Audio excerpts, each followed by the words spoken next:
Hi friends, నేను మీ ఎర్రబస్ పిల్లని. మళ్ళీ అక్క ఏం బుక్ చేసింది ఏంటిదని అనుకుంటురా?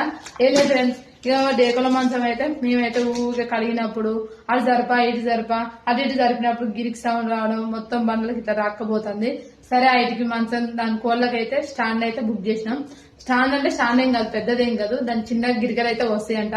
మా బావ చెప్పిండు, అది ఇప్పుడే ఆర్డర్ అయితే వచ్చింది. దీనికైతే 189 రూపాయలు అయితే పడ్డది. చూద్దాం మా గిరికలు ఎట్టు వచ్చినాయి, మరి మన మంచానికి సెట్ అయితే కావా అనేది అయితే చూపిస్తా. మీ ముందే ఇవి చూపిస్తా. ఇక మనం ఏదైనా కొత్తది ఆర్డర్ వచ్చిందంటే మనం ఊరుకుంటామా? ఫస్ట్ అయితే మనమే ఇప్పి చూడాలి. ఇక మా బావ వచ్చిందాకే తాగలేదు. ఇక నేనైతే చూసిన ఎట్టు వచ్చినాయి ఉందని.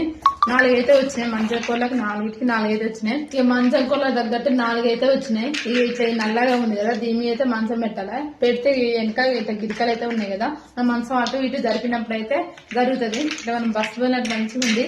మన మంచం కూడా ఖరాబ్ కాదు. ఇక నీళ్లు పడ్డా ఏం పడ్డా కానీ మంచం అయితే కింద ఖరాబ్ కాకుండా ఉంటది. మంచిగా ఇటు అటు అయితే జరుపుకోవచ్చు. ఈ గిరికలు ఉన్నాయి కదా, మన మంచం ఇటు అంటే అటు అటు అయితే జరుగుతాయి. 4 అయితే వచ్చినాయి. నాకైతే మస్తు అనిపిస్తున్నాయి. మరి మీకు ఈ వీడియో ఇస్తే జర మన ఎర్రబస్ పిల్ల ఛానల్ ని సబ్స్క్రైబ్ చేసుకోండి. దీని రేట్ అయితే 189 రూపాయలు అయితే పడ్డది. మీ